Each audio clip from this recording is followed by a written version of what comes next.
When I got home from work, my husband and his mistress were sitting in the living room, shamelessly wrapped in each other's arms. For a single condemning glance, my husband slapped me 6 times. And then, in the middle of that stormy night, he ordered me to get out. "Savannah, get out of here and think about what you did wrong." I immediately called the most powerful entrepreneur in Chicago. "Dad, it's me. They beat me and threw me out of the house." A grave silence fell on the line, followed by an enraged roar. "Who is the son of a Caleb Prescott and his entire family? None of them will get away with this. Not a single one." The night was pitch black, and thunder rolled across the sky without pause. The rain poured down in sheets, drumming against the windows with such force it seemed it would soon swallow the whole house. It all started a few hours earlier. I, Savannah, who had hidden my true surname Vance for 5 years, had just returned home, exhausted from my shift at a large retail store. I was soaked to the bone. But when I opened the door, a warm dinner was not what awaited me. What I saw was my legal husband, Caleb Prescott, passionately intertwined with a woman named Brianna on our living room couch. Brianna was wearing a silk dress that I had been saving up for 3 months. Even when she saw me, not only did she not get up, but she snuggled even closer to Caleb and said in a saccharine voice, "Caleb, darling, look at this woman. She's all wet. She's going to get the whole floor dirty." A flame of rage erupted in my chest. I, who had worked day and night saving every cent for this house, watched as this man, Caleb, used the money we had set aside for a car to buy this designer bags and clothes, and now he even dared to bring her into our home. I pointed to the door and yelled at Caleb. "Caleb, throw this woman out immediately." Before Caleb could open his mouth, Brianna interjected with a mocking smirk. "Oh, Savannah, you're so on edge. But this is Caleb's house. I don't think it's any of your business whether I'm here or not." I trembled with rage from head to toe, giving her a murderous glare, wishing I could kill her with my eyes alone, and that look became the spark that lit the fuse. Caleb shot to his feet. He stood in front of me and threatened me, nearly poking me in the nose with his finger. "Savannah, who are you looking at like that? You've gotten bold, haven't you? How dare you look at Brianna that way?" I felt as if an icy spike had pierced my heart. "Caleb, do you have a conscience? I am your wife. A plain Jane like you isn't fit to touch Brianna's shoes. Apologize to her." Immediately apologized to his mistress. I, Savannah Vance, had not sunk so low. I clenched my teeth and once again fixed my gaze on Brianna. I wanted to tear her to shreds if only with my eyes. In that moment the madman Caleb exploded. "You're still staring at her. I told you not to look at her." He began to insult me, raising his hand. It wasn't just once, it was a merciless beating. He struck me across the chest 6 times in a row. A high-pitched ringing echoed in my ears, and my cheeks burned like fire. My vision went dark and sparks flew before my eyes. I fell to the floor and tasted the metallic tang of blood in my mouth. Lying on the floor, I heard Brianna's hypocritical voice. "Caleb, honey! Stop, you're scaring me." But Caleb, still consumed by his rage, grabbed me by the collar and dragged me toward the front door like a sack of potatoes. He threw the door wide open. A cold wind and rain burst inside.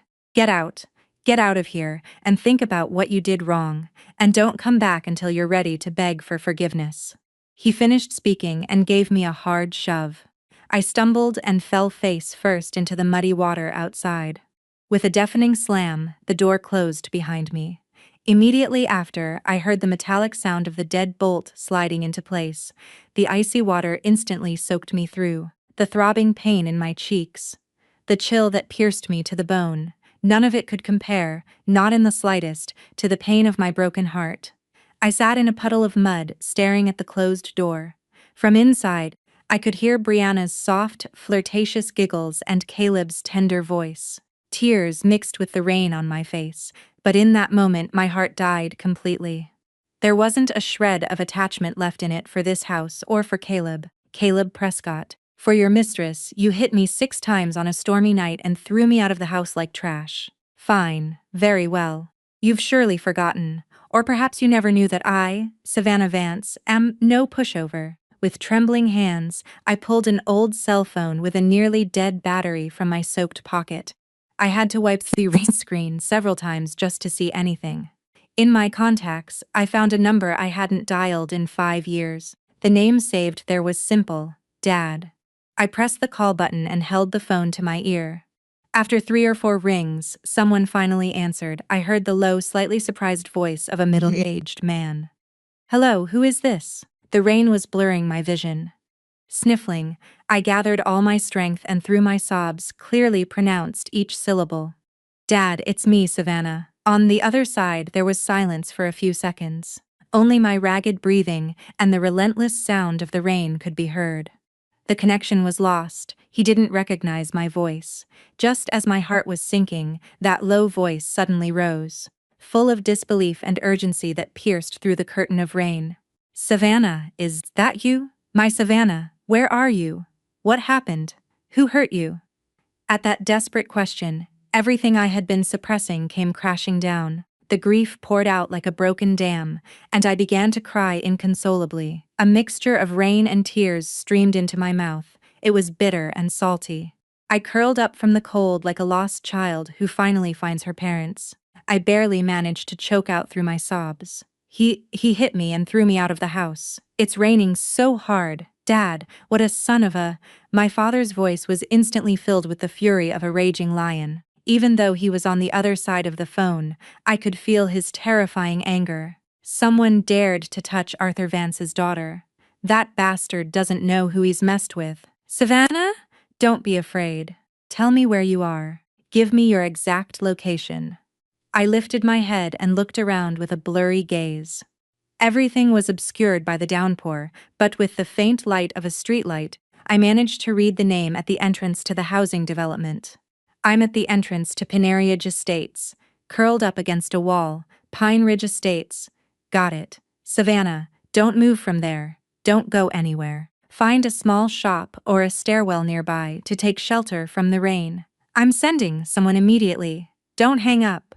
My father's voice was firm with the determination of a man long accustomed to being at the top. 10 minutes, no 5. In 5 minutes, my people will be there." My heart felt both warm and pained.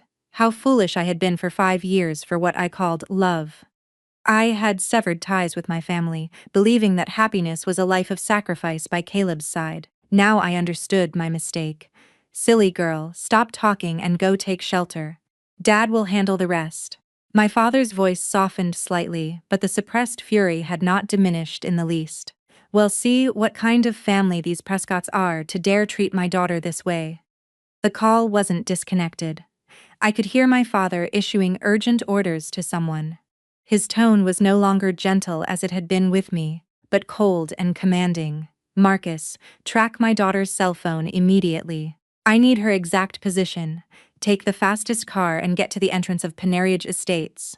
If a single hair on her head is harmed, it's on you. And I want a full report on a certain Caleb Prescott and his family.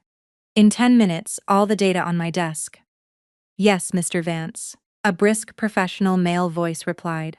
Listening to those swift and effective commands on the other end, my heart, nearly frozen from the rain, began to slowly thaw. "So, this is what it feels like to have someone on your side." I, Savannah Vance, was not alone. At that moment, a black sedan entered the development. Its headlights cut through the rain in 2 streaks of light. It wasn't the car my father had sent. It couldn't have arrived so quickly. A man with an umbrella got out of the car and ran to the security booth. He must have been a resident. Instinctively, I pressed myself further into the shadow of the wall. I didn't want anyone to see me in such a pathetic state. The place where I'd been hit still throbbed, a reminder of the humiliation I had just endured. "Caleb, Brianna, you're probably in your warm house right now, laughing at my helplessness. Just you wait." The voice on the phone spoke again, tinged with suppressed anxiety. "Savannah, the car is almost there. It's a black Mercedes. The license plate ends in 77. As soon as you see it, get in. The driver will take you home." "Home?" I repeated weakly. "To what home? To that parody of a home with Caleb? No, that wasn't my home anymore." "You're coming to our home, silly girl," my father said firmly, as if reading my mind. "I'm waiting for you at the villa in Lake Forest." The villa in Lake Forest, the place where I was born and raised, the most exclusive suburb of Chicago. For the past 5 years, I had tried to ignore all of it, shut away in that small Prescott apartment, serving them and thinking it was a great sacrifice. Thinking about it now, there couldn't be a more absurd comedy. In the distance, two bright lights cut through the curtain of rain and approached rapidly. A sleek, black Mercedes smoothly stopped at the entrance of the development. The license plate did indeed end in 777. The driver's door opened and a tall man in a dark suit got out with a large black umbrella and approached me at a near run. He looked respectful, but his tension was palpable. "Miss Savannah, I'm Marcus, the president's assistant. You've been waiting long. Please get in the car." He carefully helped me to my feet, nearly frozen, perfectly shielding me from the rain and wind with the umbrella, and escorted me to the warm back seat of the car. The soft leather seats, the pleasant dry air, a stark contrast to the icy hell I had been in just a moment before. The car smoothly pulled out of Pineridge Estates. Through the fogged window, I cast one last look at the apartment that had consumed 5 years of my youth and my feelings. "Caleb and your family, none of you should even think of escaping." The car drove quickly but steadily. The downpour outside was completely insulated. Only the quiet whir of the windshield wipers could be heard. Marcus drove in silence and handed me a clean, soft towel. "Miss Savannah, please dry yourself off or you'll catch a cold." I took the towel and dried my hair and face. Even the texture was incomparably softer than the rough ones I had been using, and it smelled of a subtle, clean scent. Looking at the rapidly flashing city neons, I felt that this rainy Chicago was both foreign and familiar. For the past 5 years, like an ostrich with its head in the sand, I had been hiding in that small apartment, almost completely forgetting the true face of the capital. The car left the city center and continued north. The landscape became calmer, the trees more lush. Finally, the car passed through an impressive iron gate and entered grounds resembling a park. Villas of various styles emerged from the rain. The car stopped in front of a large, old-fashioned mansion with enormous grounds and all its lights on. Marcus quickly got out to open my door with the umbrella and escorted me to the heavy carved wooden doors. The doors opened from within, spilling warm light and illuminating the figure of a man standing in the doorway. It was my father, Arthur Vance. He was wearing an elegant dark silk robe. His posture was firm, his hair slicked back. Not a single strand was out of place, but there was no trace of the authority and distance he displayed at business meetings. There was only anxiety and concern for his daughter.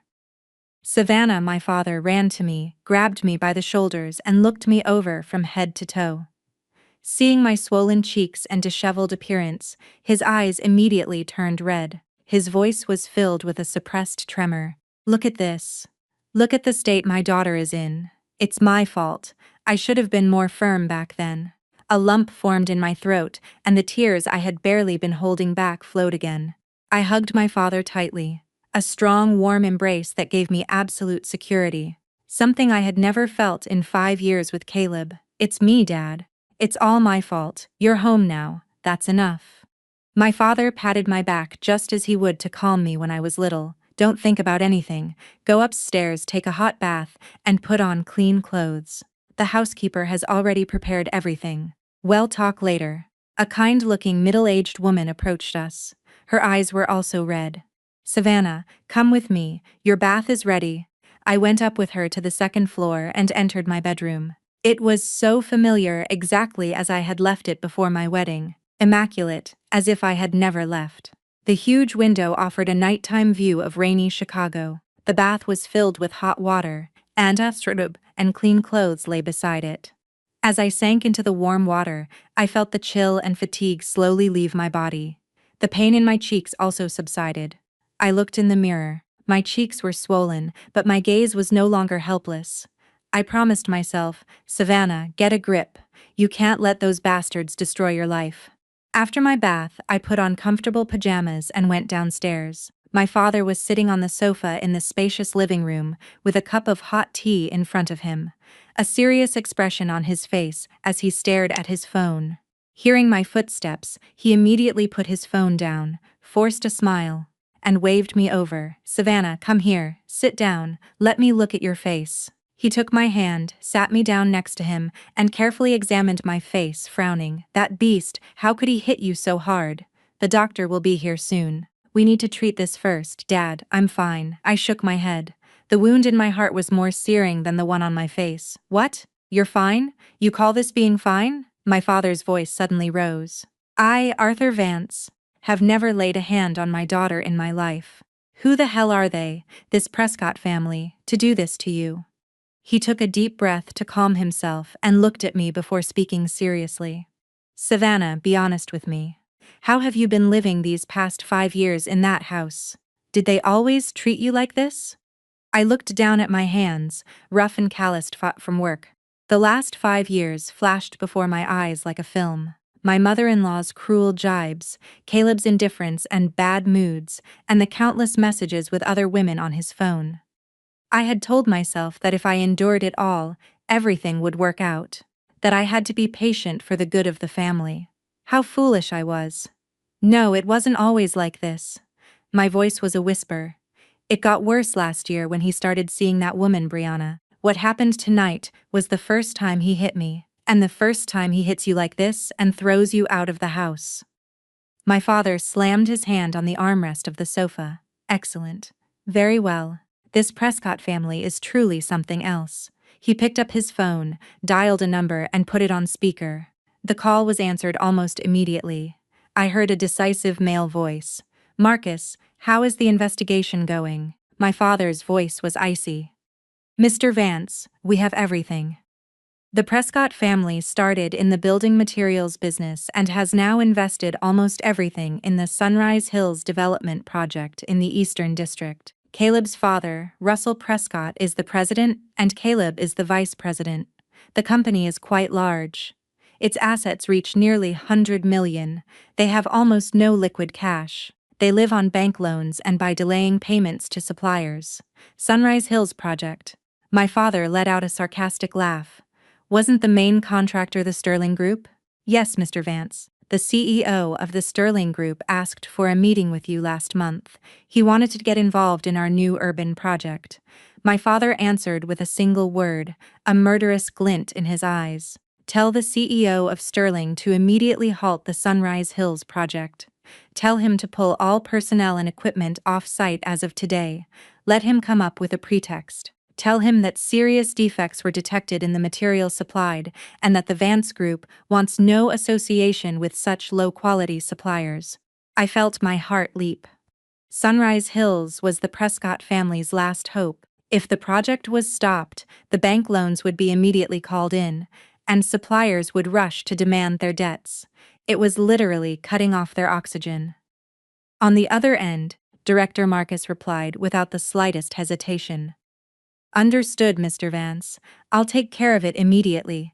That construction site will be quieter than a tomb by tonight."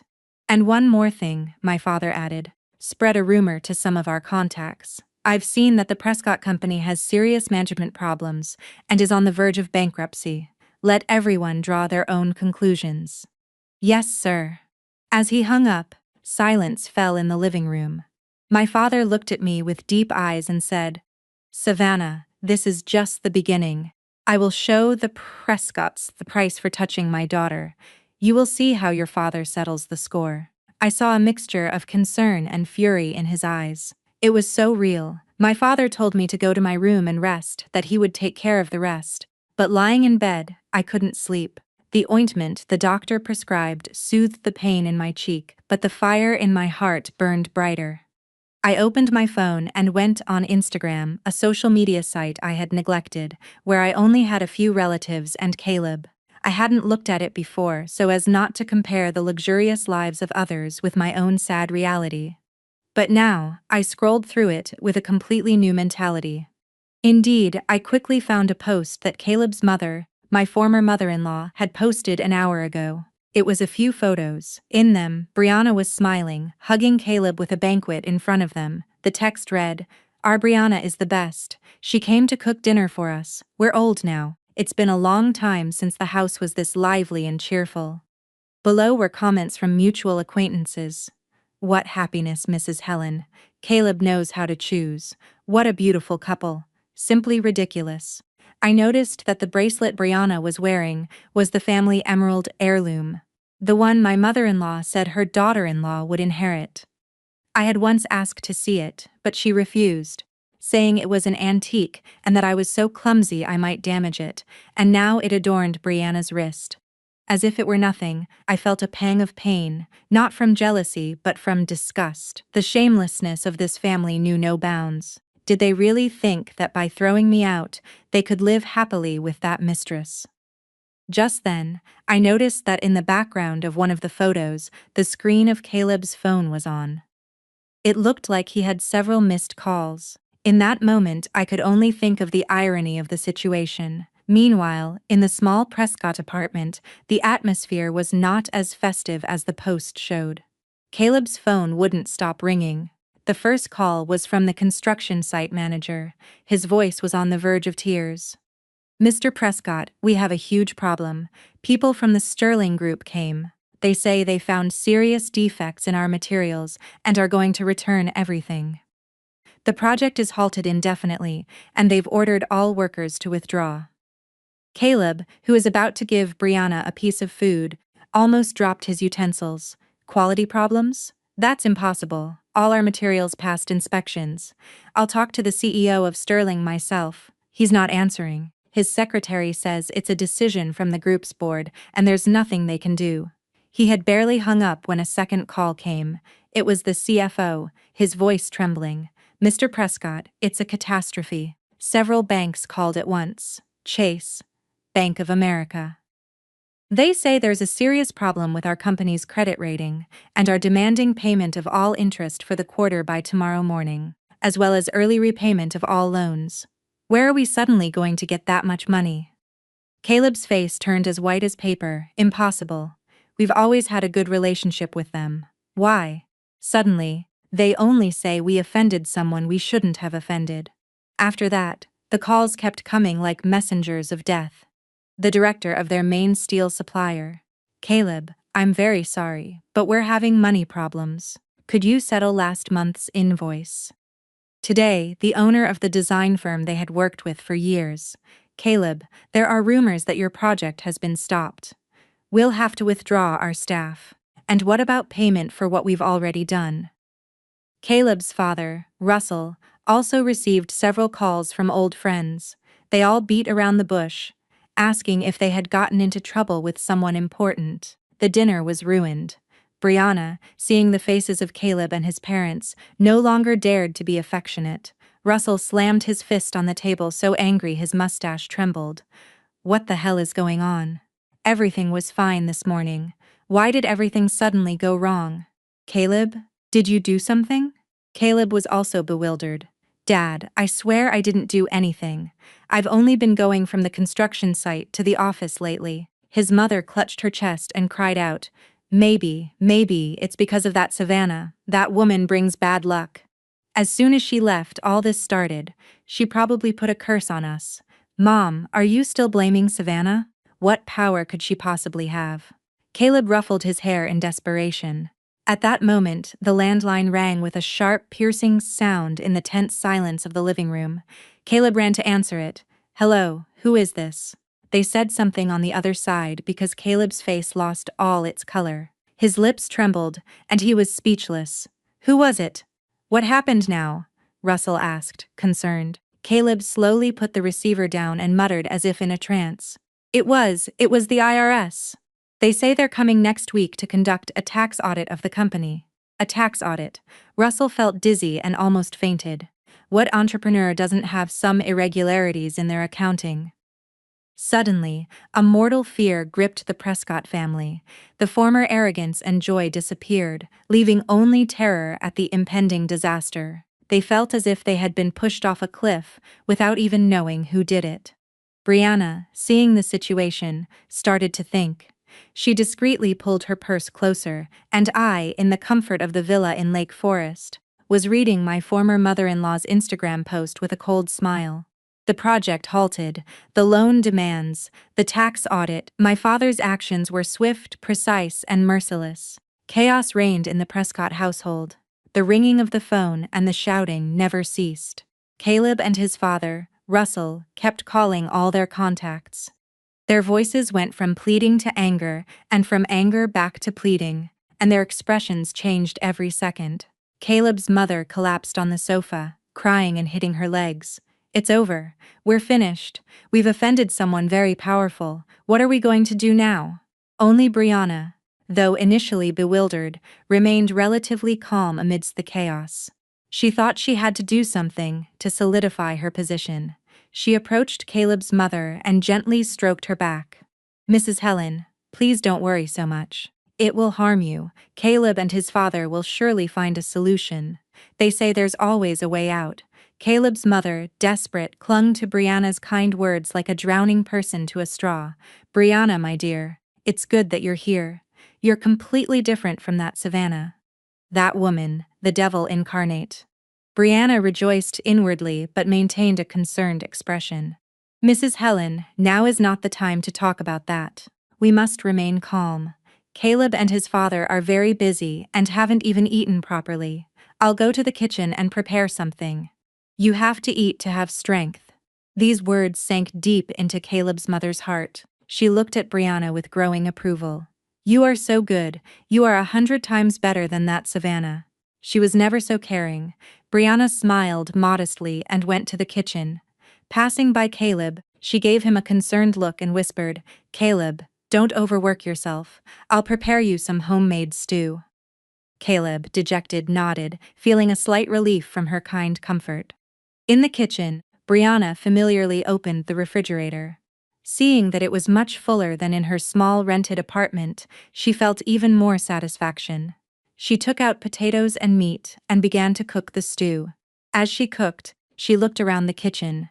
It was much more spacious and brighter than her own. All the appliances were top of the line. She did the math in her head. If the Prescott family overcomes this crisis, and they surely will. After all, they had good times. I must convince Caleb to divorce that bitter Savannah. And then I will enter this house through the front door. Oh yes, I'll ask Caleb to buy me a car. That BMW I saw recently wasn't bad. And the bags and the clothes. I'll throw out all the tasteless things Savannah left and fill the closets with luxury brands. The mere thought of it was a pleasure. She saw herself as the mistress of the Prescott house, elegantly dressed, driving a good car, and frequenting exclusive places. She thought the Prescott's crisis was just a small business setback, or that they had unluckily crossed someone unimportant. It could surely be settled with money. What could that simpleton Savannah do? Soon the stew was ready. She brought it to the table, pretending to be the perfect wife. "Mr. Russell, Mrs. Helen, Caleb, eat something first." Russell and Caleb ate almost nothing, but Caleb's mother couldn't stop praising the stew. "How deliciously you cook, Brianna. Better than in many restaurants." Brianna smiled modestly, but thought to herself, "When I become the lady of this house, I don't intend to cook. Of course, I'll hire a housekeeper." After eating, Caleb and his father returned to the study to continue their calls. Brianna offered to wash the dishes and then sat down to watch TV in the living room with Caleb's mother. She deliberately lowered the volume and leaned closer to her future mother-in-law to whisper, "Mrs. Helen, I'm so sorry to see Caleb and his father so dejected. If I could help in any way. I know a few people. I could try talking to them tomorrow." Caleb's mother, feeling helpless, grabbed her hand. "Brianna, really? If you could help our family, you would be our salvation.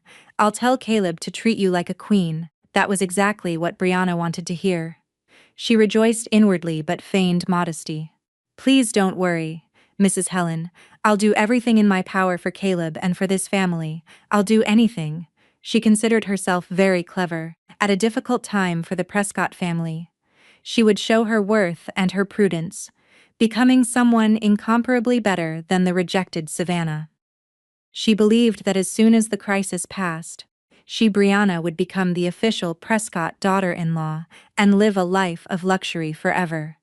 She even took out her phone and secretly took a picture of the living room, carefully avoiding the sad faces of Caleb and his father, and focusing only on the luxurious chandelier and a fragment of the large sofa. She posted it on Instagram with the text, "A warm evening, grateful for simple happiness." She didn't know that all her actions and calculations were nothing but a farce in my eyes. And she certainly didn't know that the Prescott crisis was not a small problem, but the beginning of the end. That the life of a millionaire's wife she dreamed of was nothing but a nightmare from which she would soon wake. And I, in the cozy villa, sipping the comforting broth the housekeeper had prepared, was calmly reading the message Marcus had just sent me. "Miss Savannah, the Sterling Group has completely halted work. The loan payment demands from the banks have already been delivered to the Prescott Company. The notice of the tax audit will be officially sent tomorrow. Furthermore, Brianna, 25, unemployed, lives in a rented apartment, loves luxury brands. She has numerous loans with payday loan companies." After reading the information about Brianna, especially about the loans, I smiled coldly and instructed Marcus to use our contacts to expedite the legal proceedings regarding her debts. "Brianna, you like to dream, don't you? I'll show you what it means to fall from a sweet dream." That night, Caleb and his father, Russell, spent a sleepless night in the study making calls, the ashtray filled with cigarette butts. The entrepreneurs and politicians who had previously called them, brothers and friends, didn't answer their phones, or if they did, they apologized, saying that times were tough. No one offered help. Russell almost smashed the phone against the wall. The next morning, Caleb drove to the company with sunken eyes. He still cherished a small hope. He thought that what had happened last night might have been a nightmare, that upon arriving at the office, everything would return to normal. But as soon as he reached the company building, his hope was shattered. The main entrance was blocked by several cars. They were the suppliers' cars. He quickly turned around to enter through the back door, but it was also blocked. Two suppliers who had previously flattered him stood there like guards. As soon as he got out of his car, they rushed at him. "Mr. Prescott, you're finally here," one said, grabbing his arm tightly. "We've been working together for years. How could you do this to us?" "My $1.5 million. I need that money today to pay my employees." "And my million," shouted the other. "If you don't pay us today, we're not moving from here." Caleb, shaken, tried to keep his cool. "Gentlemen, calm down. Let's go inside and talk. We don't intend to keep your money."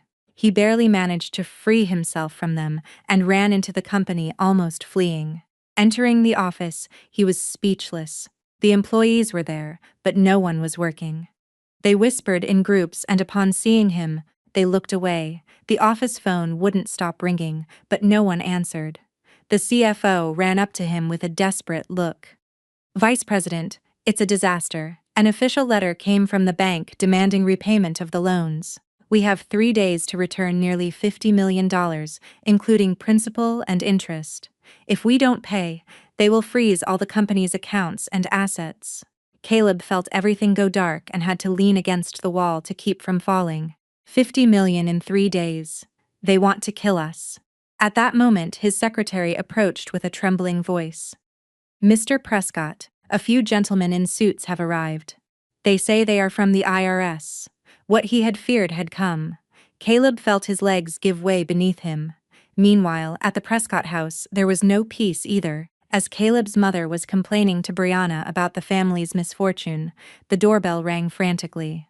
Brianna, thinking it was Caleb, ran to open it. 2 men in suits stood at the door. "Is this the residence of Mr. Russell Prescott? We are from Chase Bank. We've brought a notice of urgent demand for payment of your company's loans. It must be received in person." Caleb's mother nearly fainted upon hearing it was from the bank, and Brianna froze. She took the thin but heavy as lead paper. Soon after the bankman left, the doorbell rang again. This time they were from the court. They brought a preliminary asset seizure order which the suppliers had filed for. Then the property manager came and politely but firmly asked them to settle the overdue utility bills, as the Prescott Company was involved in financial disputes. People kept coming bringing bad news related to money. Caleb's mother sat on the sofa and cried while Brianna looked at the payment demands and court documents with a pale face. No matter how foolish she was, she understood that the situation was serious. This was not a small problem. The sky was falling. In one night, the Prescott family had become the target of all criticism. Creditors were lining up at their door. Brianna began to feel anxious. She had gotten involved with Caleb for his money and a comfortable life. But now, instead of money, she faced a mountain of debt. Even this house could be auctioned off. What was she to do? The due date for her own loans from payday loan companies was approaching. She had thought she would pay them off with Caleb's money. She looked at the house, looked at Kate's crying mother, and for the first time felt a strong sense of danger. What if the Prescott family really goes bankrupt? Then I have no business here. I'll have to pay their debts along with them. Brianna discreetly took out her phone and began deleting the Instagram post about simple happiness that she had posted last night. And I, from the spacious terrace of the villa, enjoying an exquisitely prepared breakfast, listened to Marcus's telephone report. Miss Savannah, the bank and court representatives have already been there. The press company's accounts are frozen. The apartment and car in Caleb's name are also seized and cannot be sold. Several major suppliers have announced that if they do not receive payment today, they will file a joint bankruptcy petition tomorrow. I understand, I said calmly, sipping my milk. Let them proceed. I hung up and watched the morning sunrise over Chicago. Its golden rays were blinding. Mr. Prescott, how does it feel to be surrounded by creditors? Russell Prescott was, after all, a man of experience. He was terrified, but he hadn't completely lost his head. He called his son Caleb into his study and closed the door. Caleb, tell me, what the hell have you been doing lately? Who did you offend? It's not normal for all of this to happen at once. Caleb was on the verge of tears. Dad, I swear I haven't done anything. Lately, I've only been going to the construction site or to business meetings with regular people. I haven't said a single wrong word. Who could I have offended? Then why did the CEO of Sterling suddenly change his mind? Why are the banks demanding our loans, and why is the IRS auditing us right now? There must be a reason. Caleb shook his head in confusion. His thoughts were in chaos. Then he remembered something his mother had said the day before. Dad, what if Mom is right?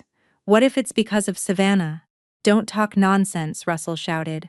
If Savannah had that kind of power, would she have sat quietly when you hit her and threw her out of the house?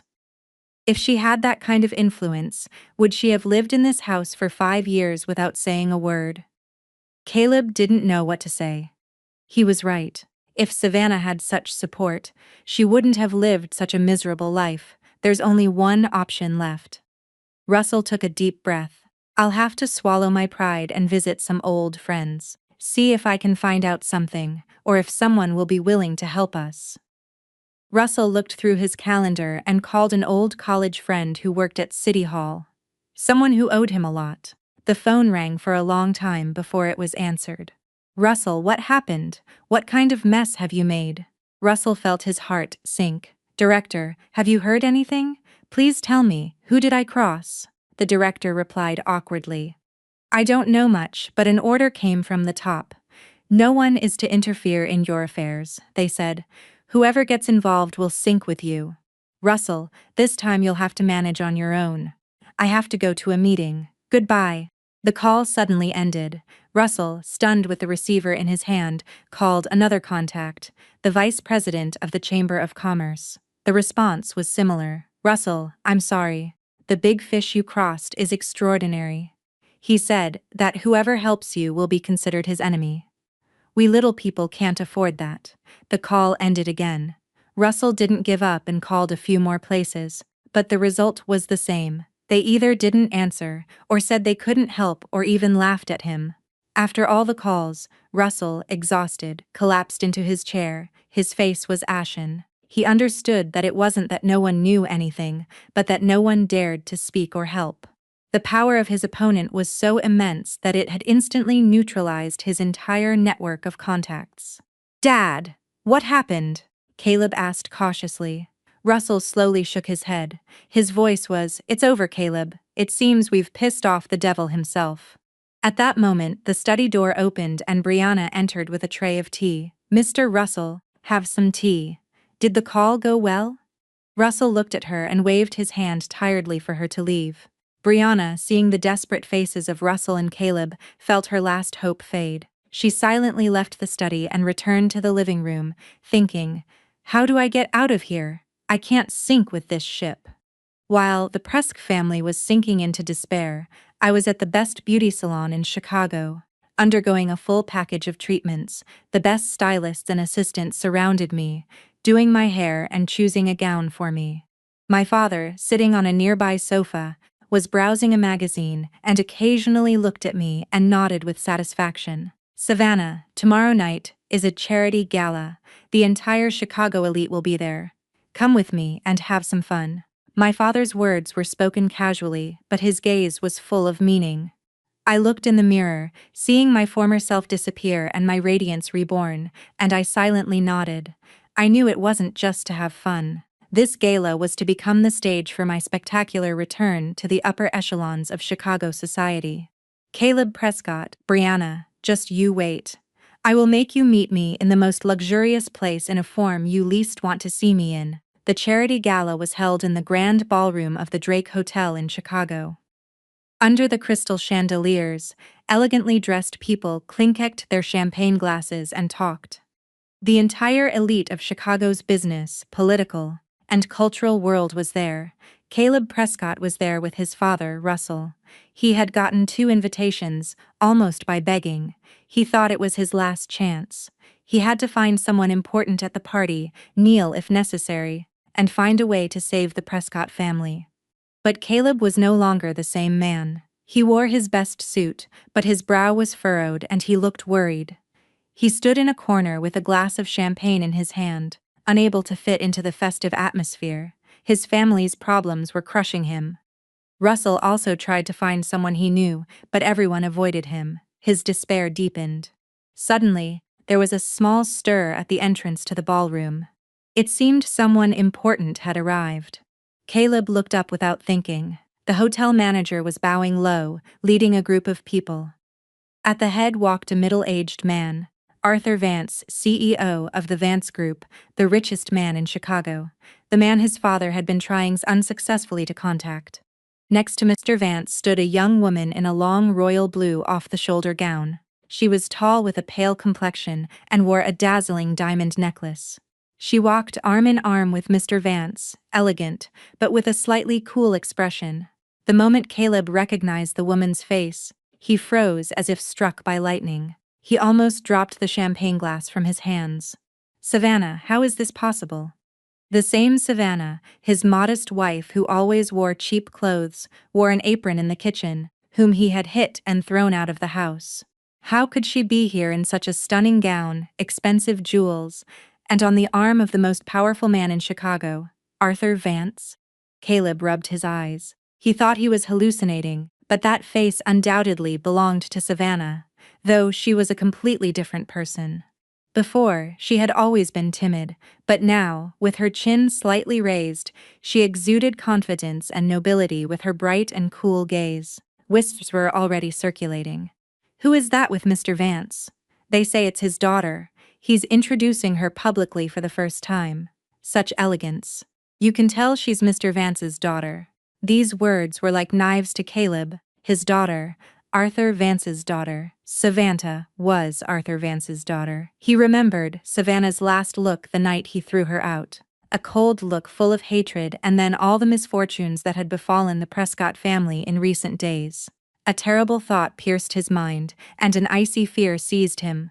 Was it possible? Was this all Savannah's revenge? Or rather, Arthur Vance's? Mr. Vance, as if noticing his gaze, shot him an icy glare full of contempt. Then, as if nothing had happened, he turned to greet other approaching businessmen, and Savannah didn't look at him once, as if he didn't exist. She only talked quietly with her father, with a slight smile on her lips. This complete indifference caused him more terror and humiliation than a look of anger. Caleb understood. He understood why the Prescott family was falling. He hadn't messed with just anyone. He had messed with heaven itself, and that heaven was his wife, Savannah, whom he had trampled on for 5 years. Caleb felt his legs give way, and he almost fell. He had only one thought in his head. It's over. It's all over. I proudly walked the red carpet on my father's arm. I felt everyone's eyes on me as well as a gaze of astonishment and terror from the corner. When the party was in full swing, I excused myself to go to the restroom. I knew someone wouldn't be able to wait any longer, and so it was. As soon as I entered a quiet corridor, a staggering figure blocked my path. It was Caleb with a pale and sweaty face. He looked at me with eyes full of terror and pleading. "Savannah, is it really you?" "How?" I stopped and looked at him coldly. "Mr. Prescott, is something wrong?" He flinched, hearing me call him Mr. Prescott. He tried to grab my hand, but I moved away. "Savannah, please don't do this." "It's me, Caleb, I'm sorry. I lost my head that night. Please save my family. Talk to your father, please." He was ready to kneel. "The project is stopped. The banks are demanding money from us. And now we have a tax audit. Savannah, if this continues, my family will be destroyed. For the sake of the 5 years we were married, please forgive us this one time, the love that we shared." I laughed. "Mr. Prescott, when you hit me because of your mistress and threw me out onto the street in the middle of a storm, were you thinking about our love? I remember those 6 slaps perfectly and every insult you threw at me. Whether your family goes bankrupt or not, what does that have to do with me?" "No, Savannah, it was that Brianna who seduced me. I lost my head for a moment. In my heart it was always you. Please come back home. I'll throw her out immediately. I'll do whatever you say. All our assets will be yours. Come back home." I laughed and looked at his worn-out suit, then at the luxurious ballroom. "To what home? The one the bank is about to seize, or that dirty nest where you rolled around with your mistress?" "Mr. Prescott, look at yourself and then look at me. Do you really think I still care about you or your ruined family?" He couldn't answer. Humiliation and despair were reflected on his face. "And your family's assets. Please use them to pay off your debts." I finished speaking and tried to walk past him. "Savannah, must you be so cruel? You'll kill my entire family." I stopped but didn't turn around. "Cruel? Mr. Prescott, aren't you the one to blame for all of this?" At that moment Marcus appeared and bowed to me. "Miss Savannah, the president is looking for you. He wants to introduce you to a few people." I nodded and, accompanied by Marcus, returned to the ballroom. Behind me, I heard Russell berating his son and Caleb muttering in a dayspace. She was Arthur Vance's daughter. We're finished. If Caleb's pleas had worked, the rain that night would not have been so cold. Caleb returned home like a ghost. Savannah's cold gaze and arrogant posture at the party wouldn't leave his mind. Brianna greeted him cheerfully, but Caleb violently pushed her away. "Get out, because of you. Because of you I threw Savannah out and offended Mr. Vance, and now my family is in this situation. You and your bad luck." Brianna didn't back down. "What now? You're blaming me because you're useless and can't support your family. You're the one who said Savannah was a boring and pathetic woman, and that you didn't love her."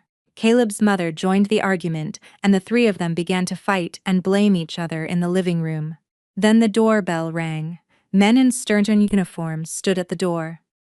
"We are court bailiffs, in connection with the multi-thousand debts in payday loan companies in your name, Brianna. We have a court order to seize your assets." Brianna was terrified. Their eyes fell on the luxury bags and jewelry Caleb had recently bought her. Their gifts. "You have no right," she screamed. But the bailiffs were adamant. "If you obstruct us, we will call the police."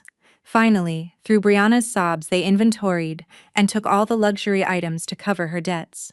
To make matters worse, her cell phone began to blow up with calls and messages from the loan companies. "Caleb couldn't give her any more money. The money you borrowed is your problem. Get out of here." Brianna lunged at Caleb, scratching and hitting him. The living room turned into a battlefield. Russell, seeing this scene, clutched his chest and collapsed. Brianna, seeing the situation, finally understood. The Prescott family was ruined. She grabbed her small handbag and ran out of that house without looking back. She lost a heel but didn't even stop to pick it up.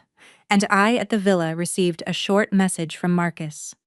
"Miss Savannah, the seizure of assets by the bailiffs is complete. Brianna has left the Prescott house." I looked at the night outside the window and thought how well they were fighting. But this is just the beginning. Russell was hospitalized with a severe heart attack brought on by stress. Caleb's mother, burdened with caring for her husband and the debts, aged before my eyes. The Prescott family's relatives, instead of helping, began to pressure them to get their money back. The image of everyone gathering in the house, accusing and arguing with each other, was a perfect portrait of a broken family.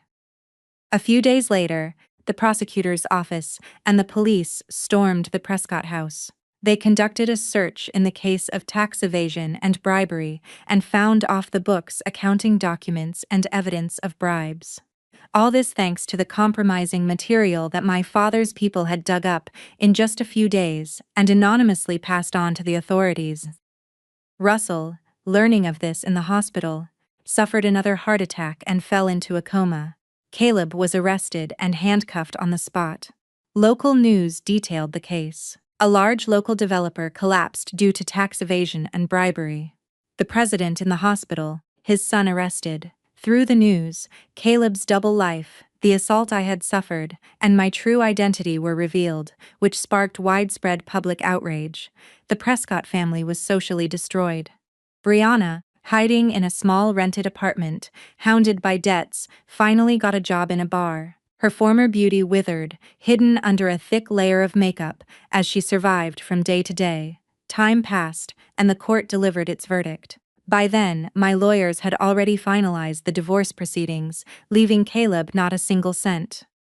The Prescott Company was declared bankrupt, and Caleb was sentenced to 7 years in prison for bribery, assault, and other crimes.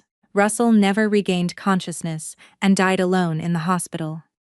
All of the Prescott family's assets were auctioned off, and I bought their house for a ridiculous price, not to live in it, but to have under my feet the place from which I was thrown out. I founded the Savannah Foundation, an organization to help women affected by domestic violence and in difficult life situations. As the president of the foundation, I started a new life. My experience became a source of hope for other women, and my pain made me stronger. Years later, I learned that Caleb had been released from prison. He had lost everything and was making a living as a construction worker, caring for his old and sick mother.